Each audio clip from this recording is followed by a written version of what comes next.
আগামী 12 ফেব্রুয়ারি অনুষ্ঠিত হতে যাচ্ছে ত্রয়োদশ জাতীয় সংসদ নির্বাচন। নির্বাচনকে ঘিরে এরই মধ্যে সরগরম হয়ে উঠেছে দেশের রাজনীতির মাঠ। এরই মধ্যে নির্বাচন নিয়ে স্পষ্ট বার্তা দিলেন সেনাপ্রধান জেনারেল ওয়াকারুজ্জামান। তিনি ত্রয়োদশ জাতীয় সংসদ নির্বাচন সামনে রেখে বাংলাদেশ সেনাবাহিনীর সব কর্মকর্তা ও সৈনিককে পেশাদারিত্বের সঙ্গে নিরপেক্ষভাবে দায়িত্ব পালনের নির্দেশ দিয়েছেন। তিনি স্পষ্ট ভাষায় বলেছেন, আসন্ন জাতীয় নির্বাচন হবে শতভাগ অবাধ, সুষ্ঠু ও নিরপেক্ষ। এতে কোনো দলের পক্ষ নেওয়া যাবে না।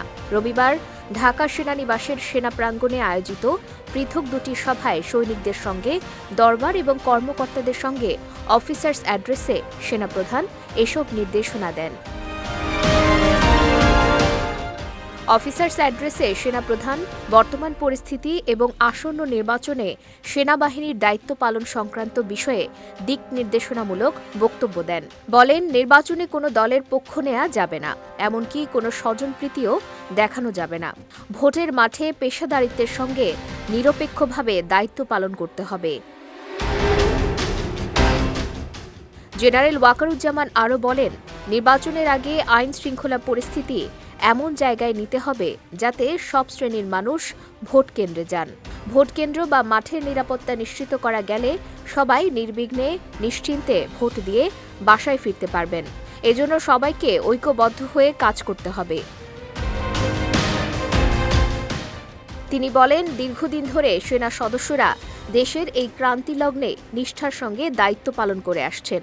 বর্তমান পরিস্থিতিতে সেনাবাহিনী নিষ্ঠার সঙ্গে যে দায়িত্ব পালন করছে সেটি দেশ ও জাতি চিরকাল স্মরণ রাখবে।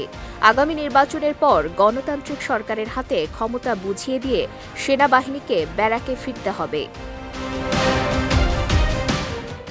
এ সময় সেনাপ্রধান দেশের আইন শৃঙ্খলা পরিস্থিতি, নানা ধরনের অপপ্রচার, গুজব, উস্কানিমূলক বক্তব্য সহ বিভিন্ন বিষয় নিয়ে কথা বলেন।